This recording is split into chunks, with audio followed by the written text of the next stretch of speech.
سلاسل وأغلالا وسعيرا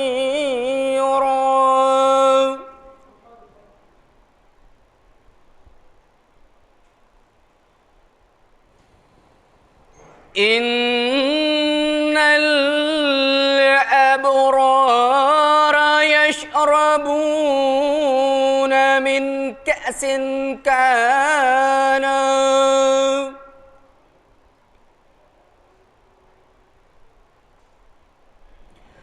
كان مزاجها كافورا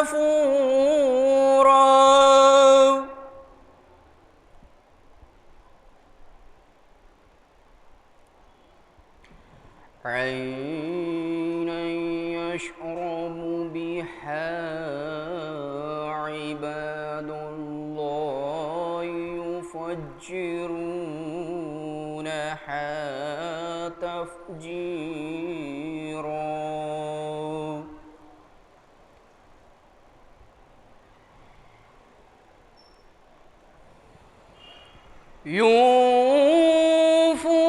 يوفون بالنذر ويخافون يوما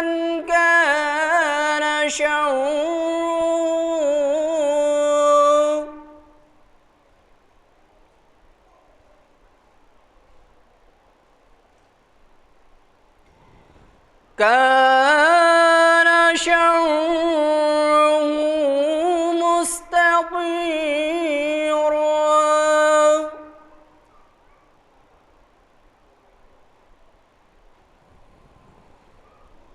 ويطعمون الطعام على حبه مسكين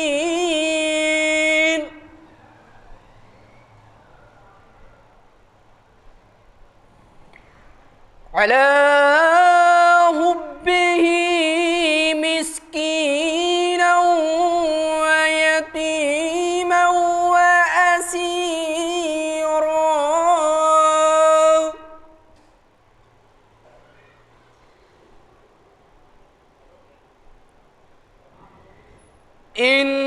إنما نطعمكم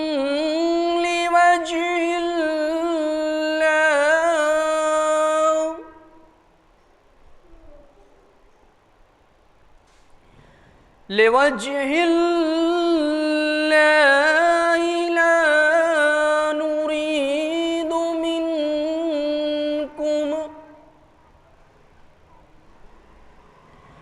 لا نريد منكم جزاء ولا شكورا صدق الله العلي العظيم وصدق رسوله النبي الكريم اللهم صل على محمد وآل محمد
بواجب النار الصلوات بسم اللہ الرحمن الرحیم حاضرین السلام علیکم.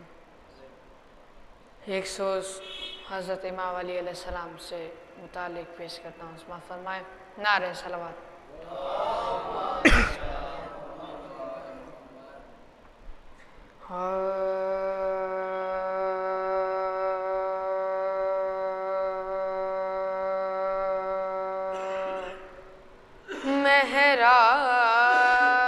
محراب میں علی ہیں تو منبر پہ ہیں علی.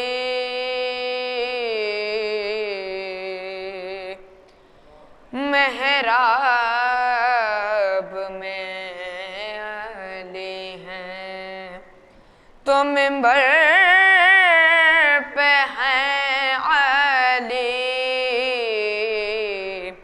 کعبہ گواہ ہے دوش پیمبر پہ ہیں علی.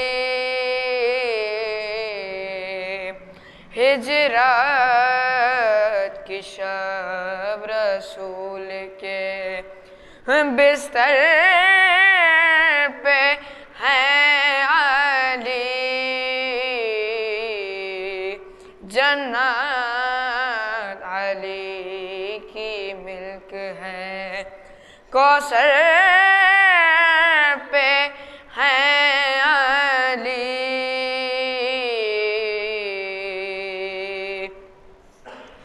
ہر جالی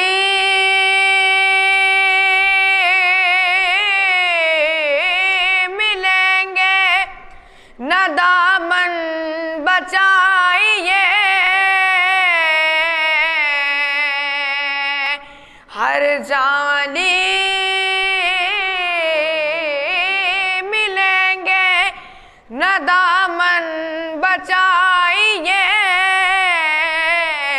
بچنا علی سے ہے تو جہنم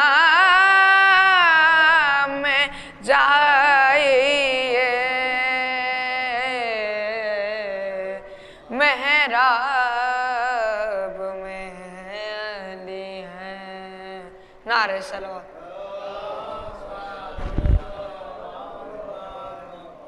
بواز بلند نعرہ صلوات.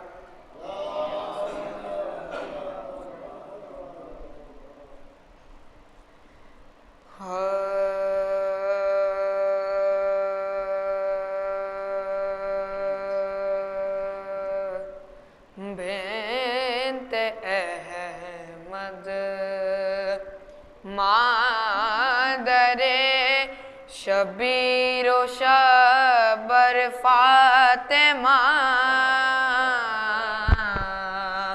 بنت احمد مادر شبیر و شبر فاطمہ.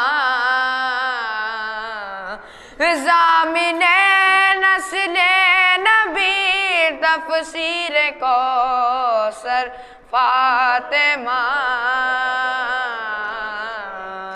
بنت احمد مادر شبیر و شبر فاطمہ.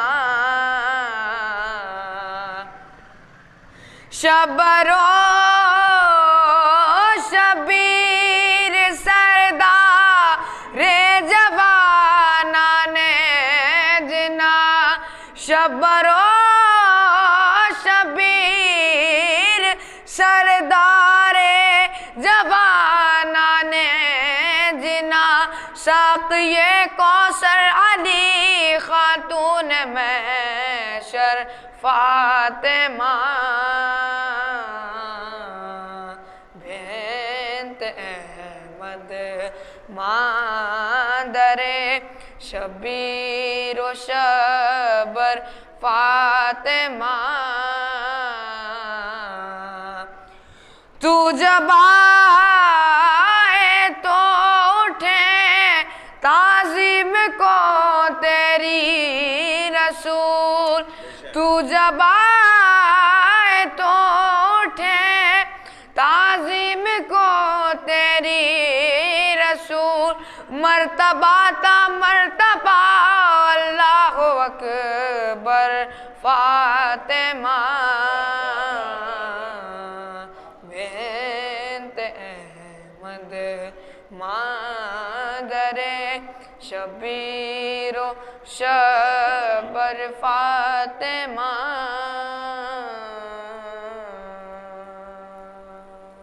نعرہ صلوات آخر میں ایک مرثیہ امام حسین سے متعلق پیش کرتا ہوں اس بات فرمائیں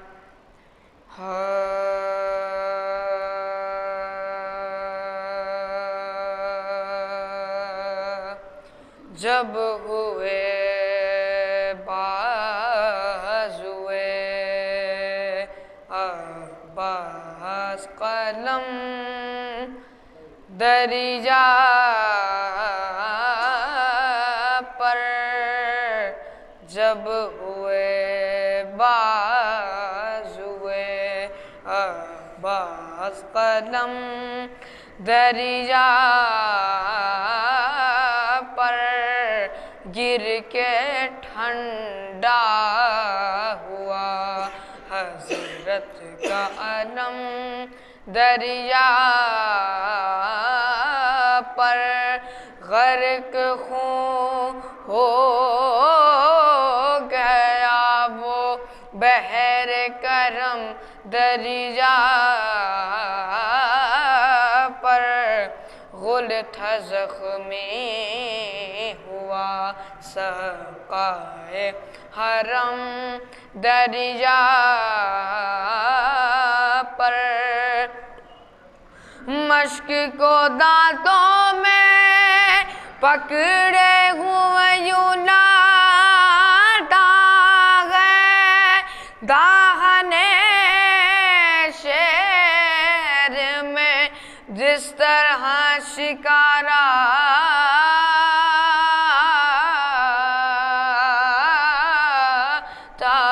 ہے جب ہوئے بازوئے غش کی آمد ہے جگر سوز آتش سے ہے کباب ہے جو بے دست ٹھہرتی نہیں پاؤں میں رقاب پیاس بچوں کے لیے سینے میں دل ہے بیتاب پیاس بچوں کے لیے سینے میں دل ہے بیتاب غم یہی ہے کہ کہیں مشق سے ضائع نہ ہوں آپ تیر پہ ہم جو کمانوں سے چلے آتے ہیں یا علی کہتے ہیں اور مشق پہ جھک جاتے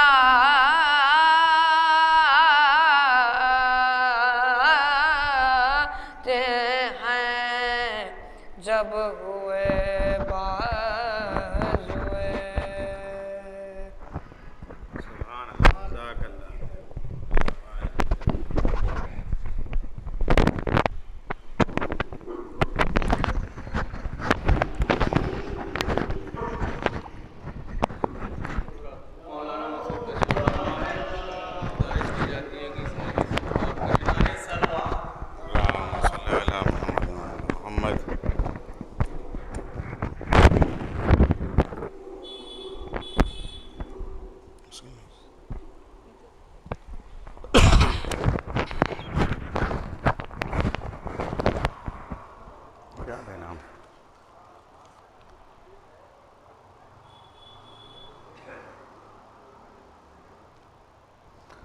گزارش ہے ایک مرتبہ سورہ حمد اور 3 مرتبہ سورہ توحید کی تلاوت فرما کے مرحومہ سیدہ بیگم بنت سید مومن علی کی روح کو ایصال فرما دیں.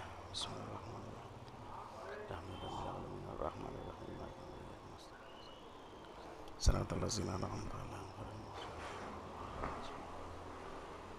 قل هو اللہ احد اللہ الصمد لم یلد ولم یکن له کفوا احد بسم اللہ الرحمن الرحیم قل هو اللہ احد اللہ الصمد لم یلد ولم یکن له کفوا احد اللہم صل بسم اللہ الرحمن الرحیم قل هو اللہ الصمد لم یکن له کفوا اللہم صل علی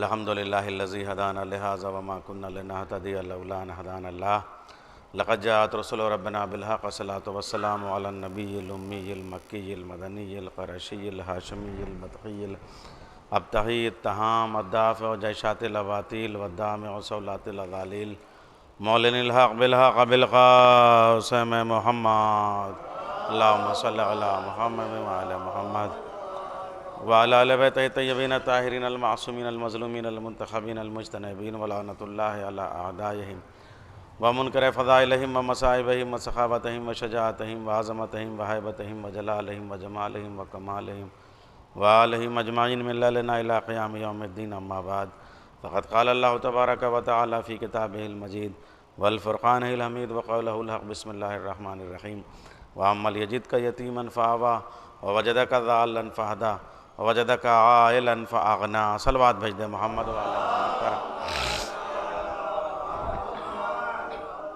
ارباب علم، ارباب ادب، ارباب ذکر، ارباب فکر، ارباب شعر، ارباب شعور، ارباب ولا، ارباب عزا، ایک مومنہ کنیز زہرا اور خادمہ ثانیہ زہرا حضرت زینب کبریٰ یعنی سیدہ بیگم کے ایصال ثواب کی یہ مجلس ہے، مہینے کی مجلس ہے، 30ویں کی مجلس ہے، اور ابھی اس کے بعد ایک مجلس اور منعقد ہونی ہے، تو دامن وقت میں اتنی گنجائش بھی نہیں ہے، لیکن یہ عزا خانہ حضرت ابو طالب علیہ السلام ہے، تو ایک محسن اسلام اور ایک محسن اسلام دونوں کا ذکر کرتے ہوئے میں آپ کی زحمت کو تمام کروں گا۔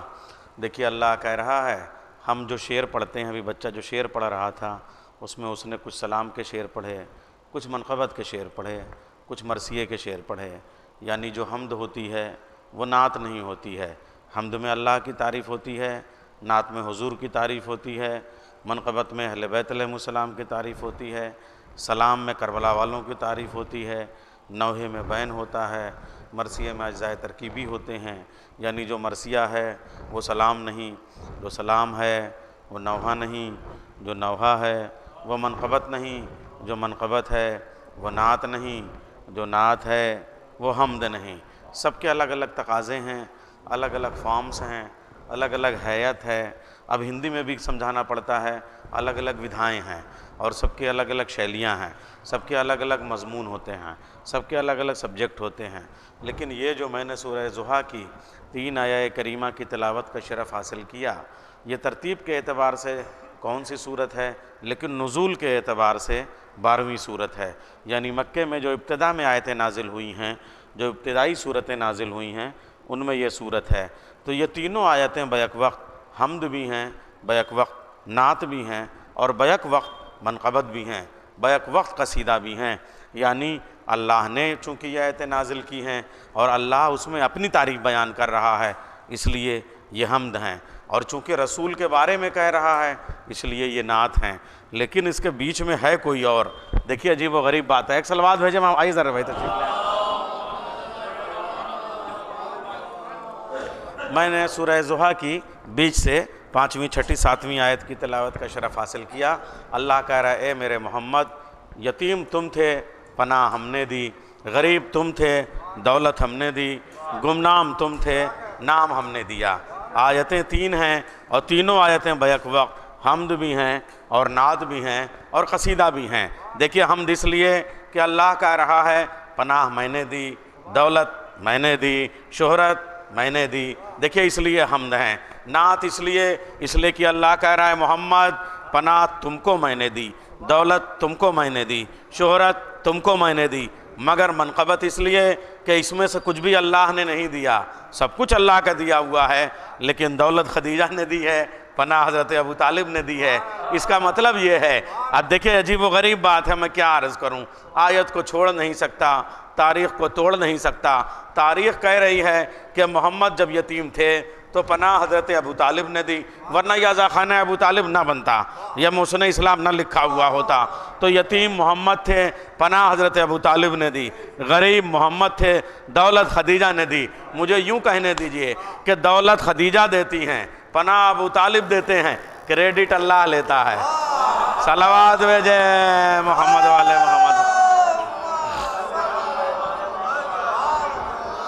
اچھا یہ خالی خطابت کا جملہ نہیں ہے، اگر اللہ کسی کے کام کو اپنے کریڈٹ میں شمار کرے تو اس کی ہستی کے بارے میں سوچئے کہ وہ کتنا عظیم ہوگا۔ اللہ نے آدم کے کام کو اپنا کام نہیں کہا، نوح نے کشتی بنائی ہے نہیں کہا یہ کشتی میں بنا رہا ہوں۔ دیکھیے عجیب و غریب بات میں عرض کر رہا ہوں آپ کے سامنے، یعنی جو کچھ بھی ابراہیم ٹھیک ہے آگ میں کود گئے، اللہ نے نہیں کہا یہ میں کود گیا۔ موسیٰ طور پہ گئے، اللہ نے یہ نہیں کہا یہ میں گیا۔ دیکھیے عیسیٰ چوتھے آسمان پہ گئے، اللہ نے کبھی کہا کہ چوتھے آسمان پہ عیسیٰ نہیں میں گیا، صرف ایک کے کام کو اپنا کام کہا۔ جب محمد نے کنکر پھینکا کہا یہ میں نے پھینکا، محمد نے کلام کیا کہا یہ میں نے کلام کیا، محمد نے قلم اٹھایا کہا یہ میں نے اٹھایا، محمد چلے کہا یہ میں چلتا ہوں، محمد کا ذکر ہوا کہا یہ میرا ذکر ہے۔ معلوم ہوا یا تو اللہ محمد کے کام کو اپنا کام کہتا ہے، یا ابو طالب کے کام کو اپنا کام کہتا ہے، یا خدیجہ کے کام کو اپنا کام کہتا ہے۔ صلوات بھیجیں محمد والے محمد پر۔ بلکہ اب یہ بھی عرض کر دوں آپ کے سامنے کہ حضرت عیسیٰ ابن مریم بڑے پیغمبر ہیں، آسمان پہ اللہ نے اٹھایا، کتاب دی اپنی، بیت المقدس میں جگہ دی، بیت المقدس میں پیدا ہوئے، جناب مریم کو ان کی ماں بنایا، بغیر باپ کے پیدا کیا۔ لیکن جب حضرت عیسیٰ کو بھوک لگی، زمین سے کسی پڑوس سے روٹی آئی کہیں سے، ہاں اس لیے بھی یہ کہنا ضروری ہے کہ ابھی ربیع الاول کا مہینہ ہے، مسلمان عادی ہو گیا یہ کہنے کا کہ میرا نبی یتیم تھا، میرا نبی مسکین تھا، میرا نبی غریب تھا، میرا نبی مفلوق الحال تھا، دائی حلیمہ کی بکریاں چراتا تھا۔ شرم نہیں آتی مسلمان کو؟ آپ یہ سوچیے۔ اور یہ بھی کہتا ہے کہ جب دائی حلیمہ کے ہاں میرے نبی تشریف لے گئے تو دائی حلیمہ کے پاس تھا کیا؟ بکری تھی مگر دودھ نہیں دیتی تھی، چولہا تھا مگر روشن نہیں ہوتا تھا، کھجور کا درخت تھا مگر کھجور نہیں آتے تھے، پھدنی شاخیں تھیں مگر پھل نہیں آتا تھا، گھوڑا تھا مگر دوڑ نہیں پاتا تھا، اونٹ تھا مگر چل نہیں پاتا تھا، چولہا تھا مگر روٹی نہیں پکنی تھی، آنگن تھا مگر شاداب نہیں تھا، کنواں تھا مگر پانی نہیں تھا۔ جیسے ہی میرے نبی نے قدم مبارک رکھا وہ جو چولہا تھا وہ روشن ہو گیا، توا خالی تھا اس پہ روٹی آنے لگی، درخت کی شاخوں میں پھل آنے لگا۔ ارے بھائی بلا فصل والا آیا ہے تو فصل تو چاہے جب آ جائے گی۔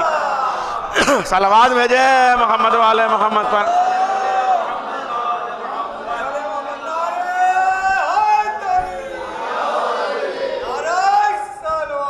اللہم صلی علی محمد وعلی محمد۔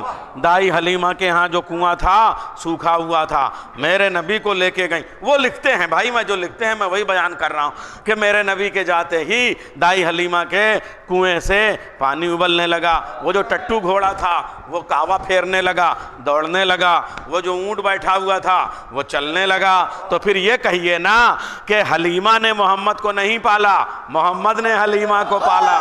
صلوات بھیجے محمد والے محمد پر۔ اچھا آپ سنیے، اے بغیرت مسلمان، تجھے شرم نہیں آتی یہ کہتے ہوئے؟ اور وہ ابو طالب جس نے ابو طالب کے لیے، وہ اب محمد کے لیے اپنی زندگی، اپنی نسل، اپنی اولاد، اپنا کنبہ، اپنا قبیلہ، اپنا گھرانہ، اپنی دولت، اپنی حیات، اپنا خون، اپنا پسینہ سب کچھ وقف کر دیا، اس کے لیے کہتے ہو حلیمہ نے پالا، ابو طالب نے کچھ نہیں کیا۔ مکے کی گلیاں کتنی سہانی، طیبہ کی گلیاں کتنی سہانی، کیوں سہانی؟ اس لیے کہ ان پاک گلیوں میں ہمارے نبی کریم چلے ہیں۔ ایک جملہ کہوں، قدیم لکھنؤ والو، عظیم لکھنؤ والو، یہاں جملہ نہ کہوں گا تو کہاں کہوں گا، اور یہاں داد نہ لوں گا تو کہاں داد لوں گا کہ صاحب ان گلیوں پہ جان دیتے ہو جن میں نبی چلے، اس گودی کو کافر کہتے ہو جس میں رسول پلے۔ صلوات بھیجے۔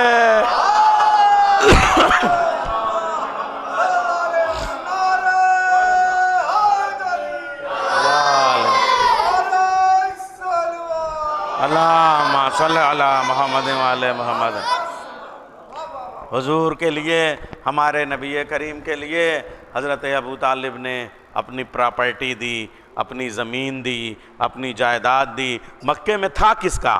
آپ دیکھیں ذریت ابراہیم سے 2 ہی اونر ہیں مکے کے، یا حضرت خدیجہ یا حضرت ابو طالب۔ میں آدھا مکہ بتاؤں، یعنی کوہ ابو قبیس، جبل نور، جبل ثور، جبل رحمت، غار حرا، اور ادھر مزدلفہ والی پہاڑی کو چھوڑتا ہوں میں، اس لیے کہ وہاں بت بنتے تھے، حضرت ابو طالب ادھر مڑ کے بھی نہیں دیکھتے تھے۔ اور ادھر جنت المعلیٰ کا علاقہ جتنا ہے، یعنی حضرت ابو طالب کی لحد جہاں ہے، بی بی خدیجہ کی لحد جہاں ہے، اصول ہے کہ یہ 2 گز زمین بھی غیر کی نہیں لیتے، تو ان کی پراپرٹی وہاں تک تھی نا، تبھی تو جنت المعلیٰ وہاں بنایا جا کے۔ صلوات بھیجیں محمد والے محمد پر۔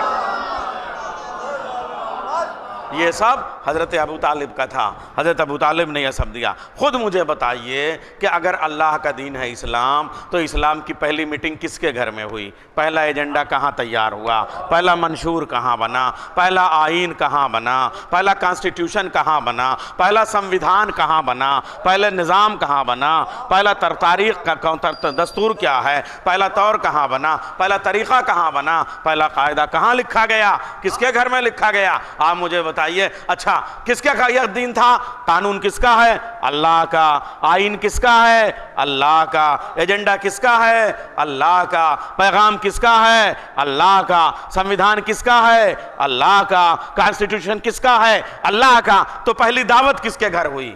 پہلا لنگر کس کے گھر کھایا گیا؟ آپ مجھے بتائیے۔ پہلی میٹنگ کس کے گھر ہوئی؟ پہلی پارٹی کہاں ہوئی؟ کیا اللہ کا گھر نہیں تھا اس وقت؟ کہا تھا تو کبھی کبھی ایسا بھی ہوتا ہے کہ مثلا گھر آپ کا یہاں ہے لیکن کشمیری محلہ پرانا صحیح ہے، مگر اب آج کے زمانے میں کوئی میٹنگ کرنی ہو اور پوری دنیا سے انٹرنیشنل میٹنگ آپ کو کرنی ہے، تو ہوائی جہاز سے لوگوں کو آنا ہو تو کشمیری محلے کے گلیوں میں آنے میں ہو سکتا ہے دشواری ہو، تو آپ نے اموسی ایئرپورٹ کے پاس کوئی جگہ لے لی۔ تو ایسا تو نہیں ہے کہ اللہ کا گھر کہیں گلیوں ولیوں میں رہا ہو اور ابو طالب کا گھر کہیں ایئرپورٹ کے پاس رہا ہو تو وہاں لے لیا۔ نہیں صاحب، جو اللہ کا گھر ہے وہی ابو طالب کا گھر ہے۔ جیسے یہ دروازہ ہے، ادھر کھلے تو مسجد، ادھر کھلے تو عزا خانہ، ایسا ہی تھا۔ یہ جو صفا اور مروہ ہے اسی کے درمیان جو جگہ ہے وہی ہے شیب ابی طالب۔ ادھر دروازہ کھلے تو ابو طالب کا گھر، ادھر دروازہ کھلے تو اللہ کا گھر۔ اچھا اللہ ہے، دروازہ بھی کھولا تو کافر کے گھر میں۔ اچھا سنیے، وہاں پہ ہے تو پھر اللہ کے گھر میں کیوں نہیں پہلی دعوت ہوئی؟ اللہ کے گھر میں کیوں نہیں پہلی میٹنگ ہوئی؟ مورخ لکھنے کو مجبور ہے کہ اس وقت اللہ کے گھر میں بت رکھے ہوئے تھے۔ جہاں بت رکھے ہوئے ہوں وہاں بت پرستی کے خلاف میٹنگ کیسے ہوتی؟ یہ بات ماننی پڑے گی کہ جس زمانے میں رحمان کے گھر میں بت تھا اس زمانے میں بھی عمران کے گھر میں بت نہیں تھا۔ صلوات بھیجے۔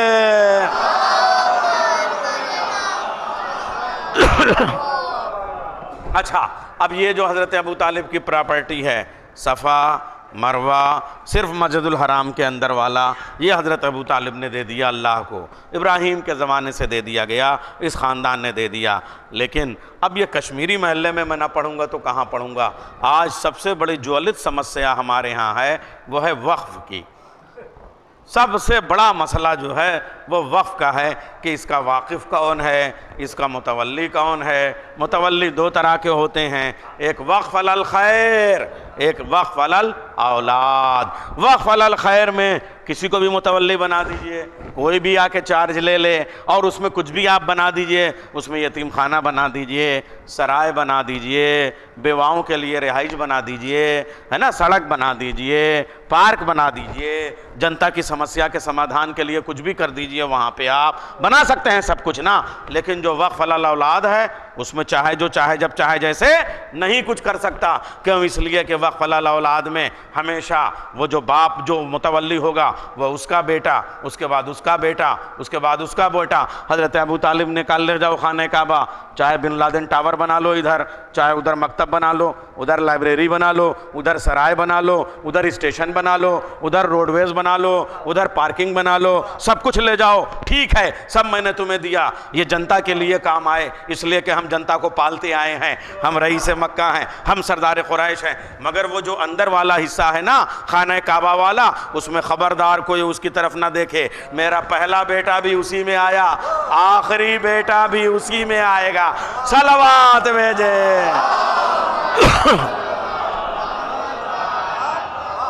اچھا، چونکہ یہ ایک مومنہ کا ایصال ثواب کی مجلس ہے اور یہ ہندی میں جو بھی تلفظ لکھا ہوا ہو، لیکن یہ ہے بیگمہ بیگم، یعنی جیسے عربی میں جسے ہم کہتے ہیں خاتون کے لیے جو ایک محترم خاتون ہوں ان کو بیگم کا لفظ، اسی کی تانیث کے لیے انہوں نے بیگمہ لگایا۔ لیکن اب کیا کیا جائے، لکھنؤ سے بھی اردو کا دیس نکالا ہوتا جا رہا ہے تو تلفظ جو ہے وہ لفظوں کے ساتھ میں ادھر ادھر ہوتے چلے جا رہے ہیں۔ یہ کوئی معمولی نام نہیں ہے۔ اب میں عرض کر رہا ہوں، دیکھیے یہیں سے میں گریز دے رہا ہوں، اس کے بعد بھی مورخ حضرت ابو طالب کو کافر لکھتا ہے، اور ہم بھی چاہتے ہیں وہ کافر لکھے۔ ارے آپ لوگ ناراض ہو رہے ہیں، ہم بھی چاہتے ہیں کہ مورخ حضرت ابو طالب کو کافر لکھے، قطعی ہم یہ نہیں چاہتے کہ یہ مسکین القلم، یہ بیچارہ یتیم اللسان، یہ دو لفظوں کا بھکاری چوٹا مورخ یہ حضرت ابو طالب کو مسلمان لکھے، اس لیے کہ وہ جس قلم سے یزید کو مسلمان لکھتا ہے، ہم نہیں چاہتے کہ اسی قلم سے ابو طالب کو مسلمان لکھا جائے۔ ہم چاہتے ہیں کہ وہ ہم کو بھی کافر کہے، حضرت ابو طالب کو بھی کافر لکھے، اور ہم بھی اس کو ویسا ہی مسلمان سمجھیں جیسے یزید کو سمجھتے ہیں۔ صلوات بھیجیں محمد والے محمد پر۔ ایسے ہی آپ یہ دیکھیے، یہ 2 ٹکے کا مورخ کیا لکھتا ہے، ام المومنین۔ ہم نہیں چاہتے کہ بی بی خدیجہ کو بھی ام المومنین کہا جائے۔ دیکھیے میں کیا عرض کر رہا ہوں، ام المومنین اور ہیں، اور خدیجہ ام الائمہ کی ماں ہیں۔ صلوات بھیجے محمد والے محمد پر۔ اور یہ خالی خطابت نہیں ہے، میں قرآن آپ کے سامنے پڑھ رہا ہوں۔ بی بی خدیجہ مکے میں ہے نا، مکے میں آرام فرما ہیں، مکے میں دفن ہوئی، مکے میں ان کا وصال ہوا، اور اس کے بعد جو دوسری بیویاں آئیں اور ان کے لیے ضرورت پڑی کہ جب امت والوں نے ادھر ادھر سے تاکنا جھانکنا شروع کیا تو قرآن نے کہا خبردار، یہ زوجات رسول تمہارے لیے ماں کا درجہ رکھتی ہیں۔ یہ کب آیت نازل ہوئی؟ یہ جا کے مدینے میں نازل ہوئی، سورہ بقرہ کے بعد میں نازل ہوئی۔ اور بی بی خدیجہ کہاں ہیں؟ یہ مکے میں ہی آرام فرما رہی ہیں۔ اس کا مطلب خدیجہ آیتوں کی محتاج نہیں ہیں، آیتیں خدیجہ کی محتاج ہیں۔ صلوات بھیجیں محمد والے محمد پر۔ امت کی ماں ہونا اور ہے، فاطمہ کی ماں ہونا اور ہے۔ صلوات بھیجیں محمد والے محمد پر۔ تو بی بی خدیجہ کی عظمت کا یہ عالم۔ اچھا، اب میں دولت کی بات کر رہا تھا۔ آج یہ بیچارہ 2 ٹکے کا مولوی مورخ جب 4 کتابیں پڑھ لیتا ہے، وہ بھی مانگے تاکہ کی ادھر ادھر سے لے کے آتا ہے تو وہ اس کے ذہن میں جانے کیسے کیسے خناس سوار ہونے لگتے ہیں۔ بی بی خدیجہ کے پاس اتنی دولت تھی نہیں جتنی یہ بتاتے ہیں، اتنے گھوڑے تھے نہیں، اتنے غلام تھے نہیں، اتنی کنیزیں تھی نہیں، اتنے اونٹ کہاں سے اگر تھے تو وہ رکھتے کہاں تھے؟ ہم کہتے ہیں 8000 اونٹ اور گھوڑے تھے۔ یہ کہتے ہیں انہیں کہاں رکھتے تھے؟ استبل کہاں تھا؟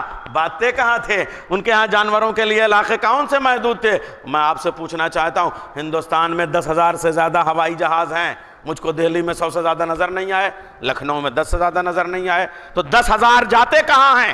رہتے کہاں ہیں؟ آپ کہیں گے مولانا کیسی جاہلوں والی باتیں کرتے ہیں، جہاز زمین پہ ٹھہرنے کے لیے نہیں ہوتے ہیں، آسمان پہ اڑتے رہتے ہیں، ان کے ساتھ عملہ بھی چلتا ہے، ان کے ساتھ غلام بھی چلتے ہیں، کنیزیں بھی چلتی ہیں۔ اب سمجھ میں آیا، بی بی خدیجہ کے قافلے حبش کی طرف جاتے تھے، شام کی طرف جاتے تھے، یمن کی طرف جاتے تھے، یا حجاز کی طرف جاتے تھے، اور جدھر جاتے تھے آخری والا اونٹ ابھی مکے ہی میں رہتا تھا، پہلا والا شام پہنچ چکا ہوتا تھا، حجاز پہنچ چکا ہوتا تھا۔ صلوات بھیجے محمد والے محمد پر۔ یہ تھی بی بی خدیجہ کی دولت۔ اچھا، برداشت نہیں ہو رہا ہے تو میں آپ سے پوچھنا چاہتا ہوں، جیسے لکھنؤ میں جشن لکھنؤ پہلے کہلاتا تھا، اب لکھنؤ مہوتسو کہلانے لگا، کچھ ماڈرن لوگ لکھنؤ ایگزیبیشن کہلانے. ہم لوگ اتنے بڑے بڑے تھے جاتے تھے، کہاں لگتا تھا؟ حضرت گنج میں لگتا تھا. اس کے بعد نہیں معلوم ہوا یہ پارک چھوٹا پڑ رہا ہے، اب شہر کے باہر کوئی بڑی سی جگہ لی جائے. کیوں؟ اس لیے کہ یہ ایک چھوٹا سا اسٹیٹ کا جشن ہے. لکھنؤ راجدھانی ہے اتر پردیش کی، تو پورے اتر پردیش کے جتنے بڑے بڑے کاروباری ہیں وہ اس جشن لکھنؤ میں آتے ہیں، وہاں پہ جمع ہوتے ہیں. معلوم ہوا حضرت محل پارک جو نواب واجد علی شاہ نے حضرت محل کے نام پہ دیا تھا، جسے ہم کہتے تھے چمن، یعنی طاؤس چمن جس کا نام تھا، وہاں پہ وہ جشن ہوا کرتا تھا. اب زمین چھوٹی پڑ گئی، اب بالکل لکھنؤ کے کنارے باہر ہونے لگا. ایسے ہی انٹرنیشنل ٹریڈ فیئر جو لگتا تھا مکے کا سب سے بڑا، وہ کہاں لگتا تھا؟ کہا اوکاز میں لگتا تھا. نام سنا ہے نا اوکاز کا میلہ؟ دنیا کا ہر ٹریڈ وہاں موجود ہوتا تھا. ہندوستان کی تلوار وہاں بکتی تھی، یمن کے خنجر وہاں بکتے تھے، کہیں کے جانور وہاں جاتے تھے. حد یہ ہے قصیدے بھی وہاں پہ بکتے تھے. سب سے بڑا جو شاعر کہلاتا تھا اس کے قصیدے کو منتخب کر کے خانہ کعبہ کی دیوار پہ ٹانگ دیا جاتا تھا، اس کو سونے کا محل دیا جاتا تھا. اس زمانے میں ہم پیدا ہوئے ہوتے تو پھر آپ سوچتے کیا عمدہ بات تھی. صلوات بھیجے محمد والے محمد پر.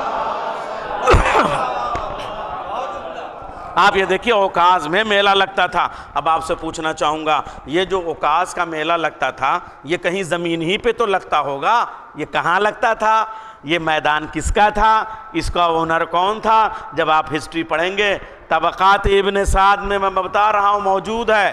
طبقات ابن سعد ہمارے گھر کی کتاب نہیں ہے، پڑوسی کے گھر کی کتاب ہے. میرے گھر کی تیسری گلی کے دوسرے نمبر والے مکان میں تھی. ایک دن ملا جی پڑھتے پڑھتے جھلا کے میرے گھر میں پھینک گئے.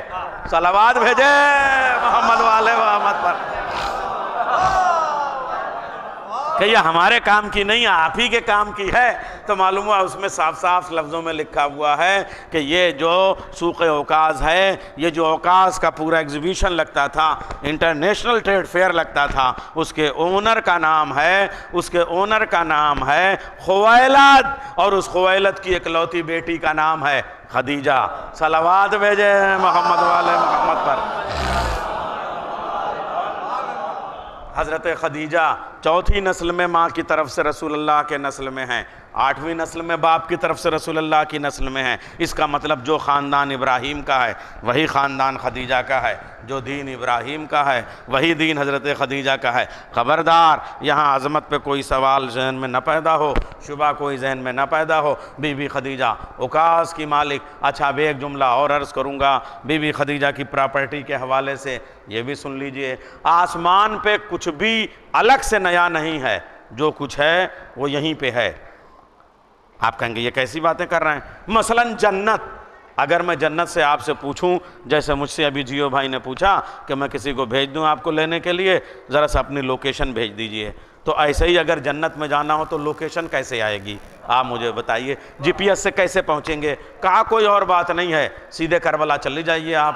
یہی کربلا اٹھ جائے گی تو جنت ہو جائے گی، جنت اتر آئے تو کربلا ہو جائے. صلوات بھیجے محمد والے محمد پر. مجھے بتائیے کوئی الگ سے بات تو ہے نہیں، یہ کوئی اس میں شبہ کی بات تو نہیں ہے نا. جو کچھ آسمان پہ ہے اس کی ریپلیکا زمین پہ موجود ہے. یعنی جب آپ جنت میں جائیں گے تو سوچیں گے، یہ نہ سوچے گا کہ کچھ نئی ہوئی سی وہاں بلڈنگ بنی ہوگی، وہاں نئے نئے چہرے ہوں گے. جو مجلس میں آپ کے بغل میں یہاں بیٹھے ہیں وہی وہاں آپ کے بغل میں بیٹھے ہوں گے. صلوات بھیجے محمد والے محمد پر. تو وہی لوگ ہوں گے، وہی سب ہوگا، وہی مجلسیں ہوں گی، وہی ماتم ہوگا، وہی عزا خانہ ہوگا، وہی کربلائیں ہوں گی، وہی جنت ہوگی. یعنی یہاں پہ ہے تو کربلا ہے، وہاں پہ ہے تو جنت پہ. کوئی مشکل تو نہیں ہے نا. اچھا ایسا ہی میں آپ سے پوچھوں کہ بیت النور یعنی بیت المعمور یعنی پایہ تخت الہی جہاں اللہ بیٹھ کے حکومت کرتا ہے، وہ کہاں ہے؟ اب آپ جی پی ایس پہ لگا کے اگر سرچ کریں تو کیسے آپ سرچ کریں گے؟ میں آپ کو بتاؤں. بیت المعمور سے ایک کنکری آپ پھینکی اگر نیچے اترے گی تو سیدھے جوف کعبہ میں آئے گی. غلط تو نہیں کہہ رہا ہوں میں. یعنی وہاں جہاں مولا کائنات نے سب سے پہلا سجدہ ادا کیا، اسی کے ٹھیک اوپر اللہ کا پایہ تخت بچھا ہوا ہے. ثم الذی عرش استویٰ، اللہ نے پایہ عرش جو بنایا ہوا ہے، جہاں خدا سے جہاں سے حکومت کرتا ہے وہ ہے آسمان پہ. اچھا اسی لیے تخت وہ ہے مکان یہ ہے، مکان میں ٹھہرنا ضروری ہے، تخت پہ بیٹھنا ضروری ہے۔ اللہ ٹھہر جائے تو اللہ نہیں، بیٹھ جائے تو خدا نہیں، نہ بیٹھے تو تخت نہیں، نہ ٹھہرا جائے تو گھر نہیں۔ اللہ نے کہا گھر بھی ہے اور وہ پایہ تخت بھی ہے، یہاں کسی کو ٹھہراؤں گا، وہاں کسی کو بلاؤں گا۔ صلوات بھیجے محمد والے محمد۔ تو وہ جو بیت المعمور ہے ٹھیک اس کے نیچے خانہ کعبہ ہے۔ دیکھیں کوئی الجھن تو نہیں ہے نا، بالکل ویسے ہی ہے نا۔ ایسے ہی اب آپ سے پوچھنا چاہوں گا، اور وہ جو سب سے بڑا میدان ہوگا، میدان محشر، جہاں حساب کتاب ہوگا، یوم الحساب ہوگا، وہ کہاں پہ ہوگا؟ اب یہ بھی جی پی ایس لگا کے بتائیے، پریشان نہ ہوئیے، میں بتا دیتا ہوں، کہیں اور نہیں ہوگا۔ یہ جو میدان عرفات کہلاتا ہے، یہی عرفات اٹھ کے چلا جائے گا اور میدان محشر بن جائے گا۔ یہ میں کسی ایک کتاب سے نہیں بتا رہا ہوں، سنی بھی یہی لکھتا ہے، شیعہ بھی یہی لکھتا ہے، حنفی بھی یہی لکھتا ہے، دیوبندی بھی لکھتا ہے۔ اسی لیے حج کے موقع پہ ایک دن کا قیام حج میں واجب ہے، کہ میں ایک دن کا قیام کرتا ہوں، نماز صبح سے لے کے اذان مغرب تک، نماز مغرب تک نہیں۔ دیکھیے عرفات کے میدان میں اذان مغرب سننا واجب ہے، نماز مغرب پڑھنا حرام ہے۔ آپ کہیں گے یہ کیا پڑھ رہے ہیں مولانا؟ مگر اسی لیے کہہ رہے ہیں، شادی بغیر تجربے کے نہیں پڑھنی چاہیے اور حج بھی بغیر تجربے کے نہیں پڑھنا چاہیے۔ صلوات بھیجے محمد والے محمد پر۔ دو چار بزرگ ضرور ہوں گے جنہوں نے حج کیا، مجھے لگ رہا ہے، کچھ چہروں سے لگ رہا ہے کہ وہ ضرور اس حج سے واقف ہیں اور انہوں نے ادا کیا ہے، اور نہیں تو میں تو اپنے کو گواہ بنا کے کہہ رہا ہوں۔ اچھا میں نے 2 حج کیے ہیں، 8 عمرے کیے ہیں، اس لیے میں خود اپنے آپ کو ڈبل گواہ بنا کے پیش کر رہا ہوں۔ صلوات بھیجے محمد والے محمد پر۔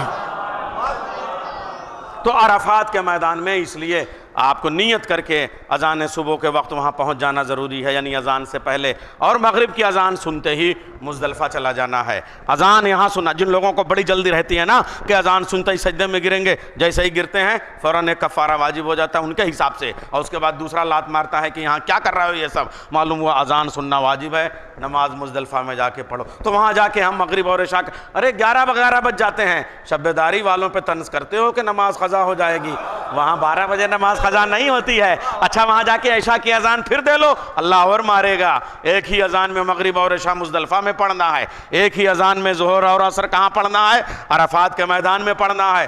اذان ایک، نماز دونوں۔ اللہ کہہ رہا ہے لکھنؤ کراچی میں چاہے جو کرنا، لیکن میرے یہاں آنا تو علی والوں کی طرح نماز پڑھنا۔ صلوات بھیجے محمد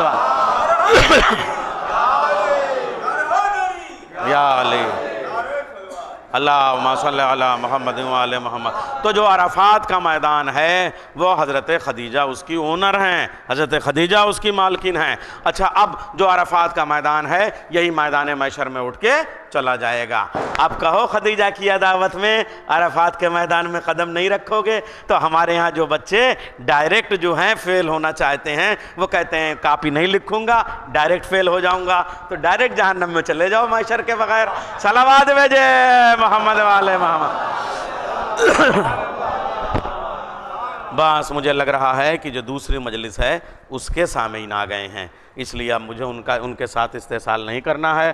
دوسری مجلس بڑی اہم مجلس ہے، آپ سب لوگ یہاں پہ تشریف رکھیے گا اور مجلس کو سماعت کیجیے گا۔ میں آپ کی زحمت کو تمام کرتا ہوں۔ حضرت ابو طالب کے حوالے سے میں نے تھوڑی سی بات کی، حضرت خدیجہ کے حوالے سے بی بی خدیجہ نے، آپ یہ سوچئے جس زمانے میں، اب طبقات ابن سعد کا مورخ کہتا ہے، جس زمانے میں مسکین مکے والوں کی، مردوں کی، عورتوں کی ناک میں کیل کے برابر پہننے کے لیے سونا میسر نہیں تھا، ناک کی لونگ کے برابر سونا میسر نہیں تھا، اس زمانے میں بی بی خدیجہ نے کلمہ پڑھنے کے نام پہ وہاں کے نئے نئے کلمہ گویوں کو قنطار بھر بھر کے سونے دیے۔ قنطار کسے کہتے ہیں؟ اونٹ کی کھال میں جتنا بھی سرمایہ آ جائے اسے قنطار کہتے ہیں۔ اس کا مطلب جس زمانے میں مکے والوں کے پاس ناک کی لونگ کے برابر بھی سونا نہیں تھا، اس زمانے میں ملیکۃ العرب، ملیکۃ الجنت حضرت خدیجۃ الکبریٰ نے کلہاڑی سے کاٹ کاٹ کے سونے بانٹے ہیں۔ صلوات بھیجے محمد والے۔ یہ بی بی خدیجہ کی دولت کا عالم تھا۔ اب یہ ایک جملہ اور، چونکہ یہ بہت میرے لیے تاریخی جگہ ہے۔ جب میں چھوٹا سا طالب علم تھا تو عزا خانہ ابو طالب میں یہاں آیا کرتا تھا۔ اس کافی زمانے کے بعد میں خراج عقیدت پیش کرنے کے لیے ایک جملہ یہاں پہ کہہ دوں۔ آپ لوگ بڑی ادبی سرزمین سے تعلق رکھتے ہیں اور یہ جو علاقہ ہے بڑا تاریخی علاقہ ہے، اس لیے ایک جملہ کہوں گا کہ بی بی خدیجہ نے جس وقت اپنی ساری دولت اسلام کے نام پہ قربان کر دی اور پھر محمد کے آنگن میں غربت کی چٹائی پہ سونے کا شکرانے کا مصلی بچھا کے بیٹھی ہوئی تھیں، مکے کی عورتوں نے انجمن بنا کے منقصد کے لیے طنز کے طور پہ ڈفلی بجاتی ہوئی، دف بجاتی ہوئی آ کے بی بی خدیجہ کو ستانے کے لیے چاروں طرف سے گھیر کے ایک منقبت کہی تھی، منقصد کہی تھی، جس کو حجویہ قصیدہ کہتے ہیں، اور اس کا مطلب بڑا عجیب و غریب تھا۔ اور چونکہ یہ وہ جگہ ہے جہاں شاعری میں حفظ مراتب سکھائے جاتے ہیں کہ کچھ بھی ہو حفظ مراتب ہاتھ سے نہ جانے دینا، اس لیے میں ایک مصرع پیش کرتا ہوں اور پھر اسی مصرعے میں، اسی ردیف قافیے میں، اسی بحر میں، اسی زمین میں اکیلے ایک طرف 100 عورتوں کی شاعری تھی، ایک طرف اکیلی خدیجہ کا جواب تضمین کے طور پہ وہ میں آپ کے سامنے پیش کر دوں۔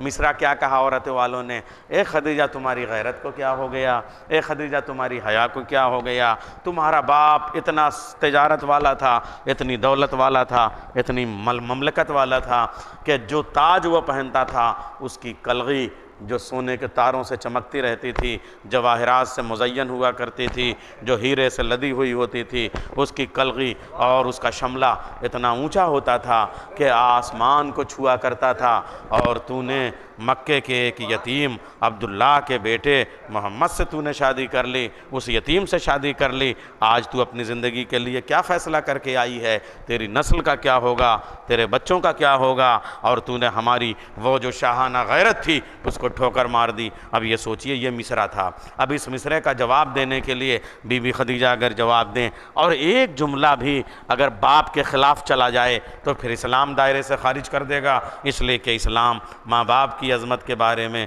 کوئی کمپرومائز کرنے کو تیار نہیں ہے۔ بی بی خدیجہ کیا کریں مگر ترکی بترکی، مصرع بمصرع، لفظ بلفظ، خیال بخیال، تشبیہ بتشبیہ جو تضمین لگائی عجیب و غریب، اور فوراً بی بی خدیجہ نے اپنا ماتھا شکر کے سجدے میں رکھا اور اس کے بعد میں سر کو اٹھا کے کہا، پالنے والے یہ مکے کی عورتیں کہتی ہیں کہ میرا باپ اتنا دولت مند تھا کہ اس کے سر کے تاج کی کلغی آسمان کو چھوتی تھی، تیرا شکر ہے کہ تو نے باپ مجھے ایسا دیا جس کے تاج کو آسمان چھوا کرتا تھا، شوہر ایسا دیا جس کے پاؤں کی جوتیاں آسمان کے اس پار نکل جائیں۔ صلوات بھیجیں۔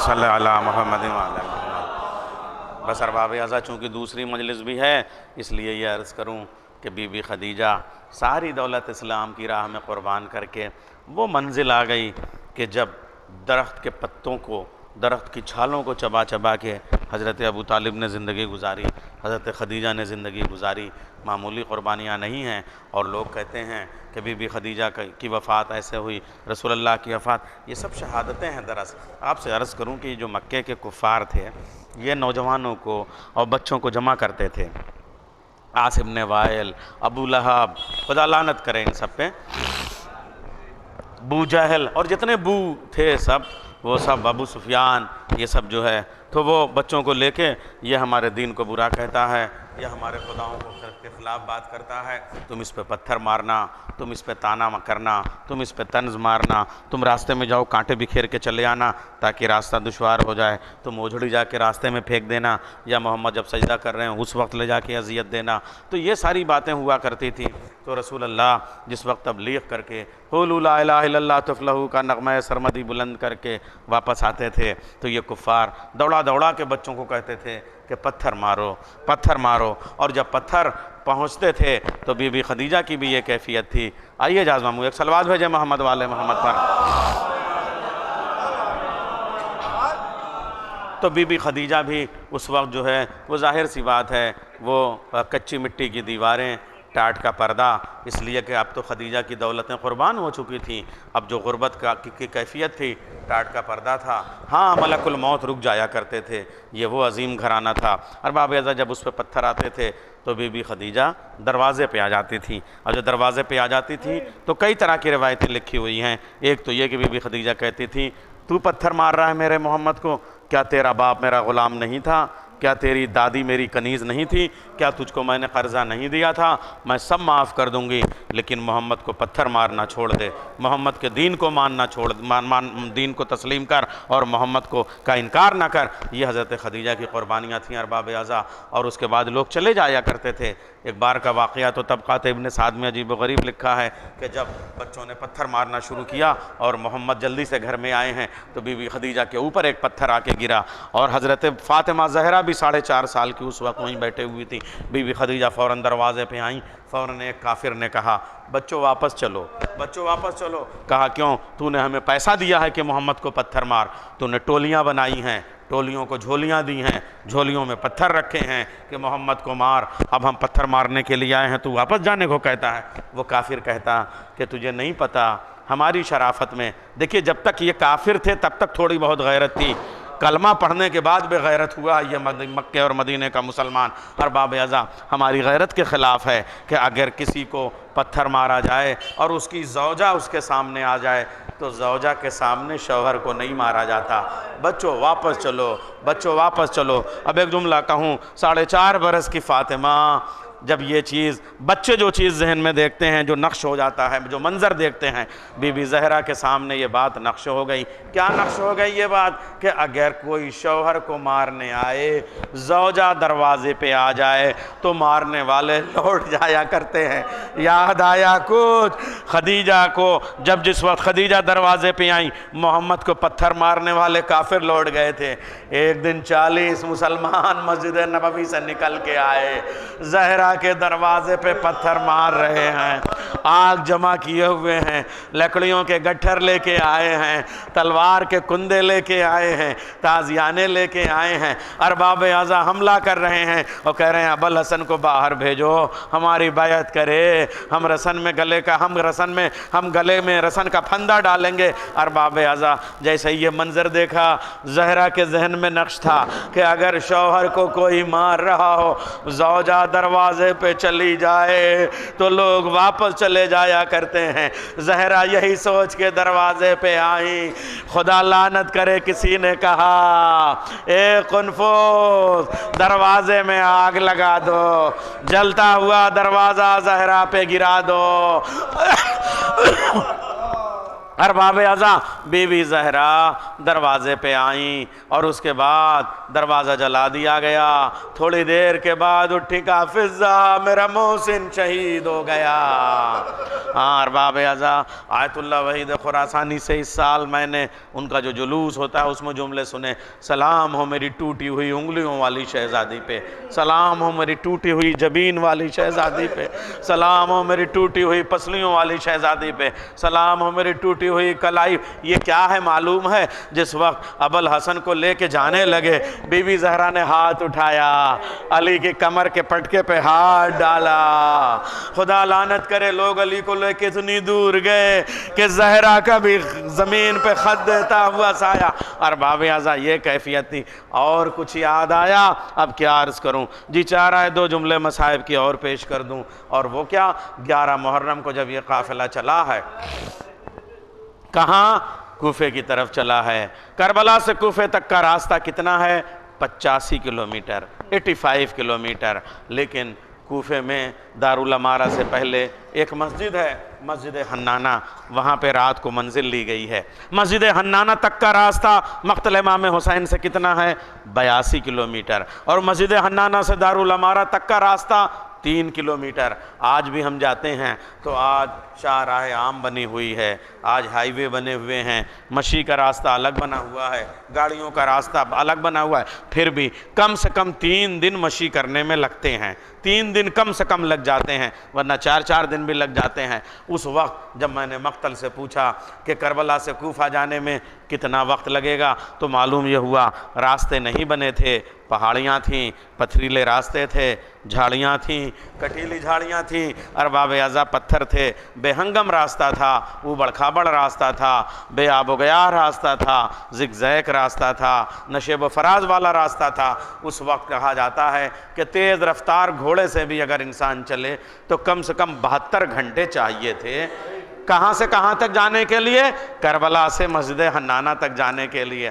لیکن آپ کو پتہ ہے یہ قافلہ کتنی دیر میں پہنچا دیا گیا؟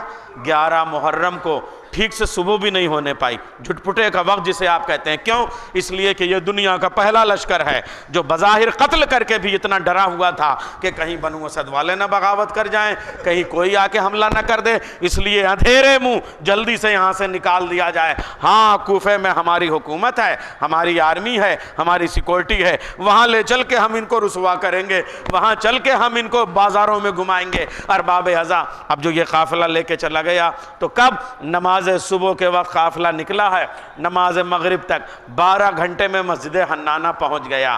معلوم ہے کیوں پہنچ گیا؟ اس لیے کہ خدا لعنت کرے تمام فوج یزید پہ، مگر 2 ملعون اس وقت خاص طریقے سے بڑے ظالم نظر آتے ہیں، ان پہ لعنت کرنے کا جی چاہتا ہے۔ ایک شمر ابن ذی الجوشان، ایک حارث ابن نوفل، دونوں نے تازیانہ اٹھایا۔ کوئی گھوڑوں کو مارتا تھا، کوئی اونٹوں کو مارتا تھا، کوئی سیدوں کو مارتا تھا، کوئی سیدانیوں کو مارتا تھا، کوئی بچوں کو مارتا تھا، کوئی ماؤں کو مارتا تھا۔ ارباب اعضاء اب جو گھوڑے دوڑتے ہوئے ان اوبڑ کھابڑ راستوں میں جاتے تھے تو بچوں کو سنبھالنے کے لیے ماؤں کے ہاتھ کھلے ہونے چاہیے۔ ہائے ماؤں کے ہاتھ تو گردن کے پیچھے بدھے تھے، کوئی بچہ پیچھے سے باہیں ڈالے ہوئے، کوئی بچہ آگے سے باہیں ڈالے ہوئے۔ اب جو گھوڑے تیز رفتار اونچائی پہ چلتے تھے، کوئی بچہ گر کے گھوڑے کی ٹاپوں سے پامال ہو جاتا، کوئی اونٹ کی ٹاپوں سے پامال ہو جاتا۔ ارباب اعضاء چھوٹے چھوٹے بچے شہید ہو گئے۔ یہ مسجد حنانہ ہے۔ اب آپ سے پوچھوں کہ اگر 12 گھنٹے لگے 82 کلومیٹر میں تو پھر 3 کلومیٹر میں کتنے وقت چاہیے تھے؟ زیادہ زیادہ 12-14 منٹ۔ لیکن اب کتنا وقت لگا؟ رات بھر قافلہ یہاں ٹھہرایا گیا، صبح کی اذان کے وقت قافلہ نکالا گیا تو پورے 13 گھنٹے لگائے گئے، شام کے وقت دارالعمارہ میں پہنچایا گیا۔ اب ارباب اعضاء سوچیں گے مظلومیت کا عالم کیا ہے؟ جناب زینب نے سید سجاد سے کہا بیٹا میں شمر ملعون سے بات نہیں کروں گی، تو میری طرف سے کہہ دے کہ جو چادریں کل کربلا میں چھینی تھی وہ چادریں ہمیں دے دے، اس لیے کہ میں یہاں پہ شہزادی تھی، یہ میرے بابا علی کا کوفہ ہے، اور اگر چادریں نہیں دیتا تو ہمیں بازار کی طرف سے نہ لے جائے، پیچھے گلی کی طرف سے لے کے جائے۔ اچھا بازار سے لے جانا ہے تو دن کے اجالے میں نہ لے جائے، شام کے وقت لے جائے۔ خدا لعنت کرے شمر ملعون نے کہا اے سجاد اپنی پھوپھی سے کہہ دو کہ یہ علی ابن ابی طالب کا کوفہ نہیں ہے، ابن مرجانہ کا کوفہ ہے، عبید اللہ ابن زیاد کا کوفہ ہے، جیسے ہم چاہیں گے ویسے چلنا ہوگا۔ ارباب اعضاء اب یہ ایک ستم، تاریخ جاننے والی ہستیاں موجود ہیں یہاں پہ، ہر دروازے پہ شام کے نیا ظلم ہوا ہے۔ مثلا شام کے وہ جو سوق حمیدیہ ہے وہاں تک پہنچانے کے لیے عابد بیمار کے گلے میں ایک تو اور 2 چھوٹے چھوٹے سرے میں سکینہ اور باقر کا گلا کسا ہوا، یہ تو توق تھے، یہ ایک ظلم ہے۔ کوفے میں جب داخلہ ہوا ہے تو ظلم بتاؤں، اس ظلم کی حالت یہ تھی کہ شمر ملعون نے یہ برنامہ تیار کیا کہ جس قاتل نے جس شہید کو قتل کیا ہے اس کا سر اسی کے نیزے پہ ہوگا اور وہ نیزہ اسی کے ہاتھ میں ہوگا، تاکہ نشاندہی ہو جائے کہ فلاں کا قاتل کون ہے اور اس کو اس کا منصب اس کی دولت ملنے میں دشواری نہ ہو۔ ارباب اعضاء اور اس کے بعد اذیت دینے کے لیے یہ بھی کہا کہ جس شہید کا سر نیزے پہ ہوگا اس سر کے نیچے اس شہید کی وارث بی بی چلے گی اور ایک منادی تعارف کراتا ہوا چلے گا۔ بتاؤں کیسے ترتیب بتاؤں؟ سنان ابن انس کے نیزے پہ علی اکبر کا سر اور اس سر کے نیچے ام لیلا۔